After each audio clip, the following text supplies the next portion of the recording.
SportsCenterSports.com.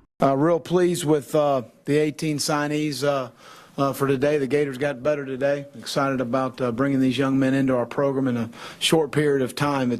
Recruiting is all about developing relationships and trust. And it's tough to do that in a short period of time. Recruiting has changed so much over the years. You're starting to recruit guys when you see guys coming in their sophomore, junior seasons.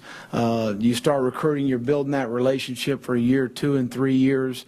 And to come in the short term, we did a nice job of securing the class we had, which we had to re-recruit all of those guys because of all of the changes, the mass changes with the staff, and our staff did a nice job of securing those guys, which was really pleased with what we had. And Urban and his staff did a great job with those guys that were already committed to the university, and then coming back and supplementing some other guys to our football team.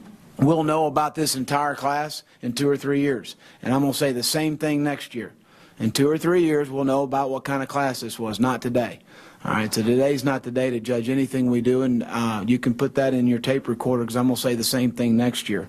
Football's a developmental game.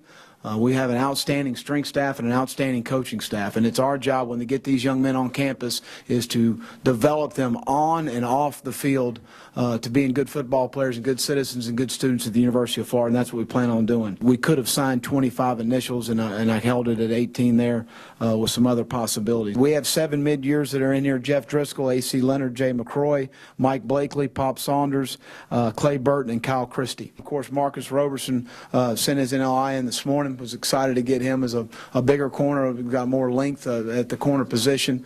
Luchez Purifoy is a very similar athlete. Excited about him and great athleticism, ball skills down the field, man coverage skills, outstanding athlete. Valdez Showers was the player of the year in Michigan. A guy, when you turn his tape on, he's got great highlights as a running back, but we're going to play him at defensive back, but as a bigger bodied defensive back, shows all the critical factors in being a successful player. Pop Saunders, again, played some quarterback in high school. I really like recruiting defensive backs that have played quarterback because they have to make decisions, and the critical decisions you make on the back end sometimes can cost you a football game.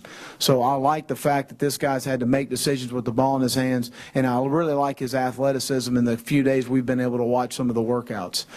Chris Johnson from Trinity is a very physical player, in the box safety, but has shown skills to play outside in the deep part of the field. And Jabari Gorman's a guy that's been able to do a lot of things, played some receiver down at Pace. So he's a very versatile player that can do a lot of different things. I think he could play nickel, he could play corner, he could play safety, but we recruited him as a safety to come in here and contribute for us. I don't count stars. Yeah. I watch the tape. I recruit. I don't want to disappoint anybody or offend anyone. I don't read the internet. I just put the tape on and I decide from a critical factor standpoint, this guy can fit in our program, be a good football player. He's got a good-looking transcript. He's going to do things right off the field. I'm excited about him being a part of our program. But, you know, I don't know. I hadn't turned on ESPN today and checked out what everybody's thinking. I can tell you that. I'm worried about what I think more than what they think.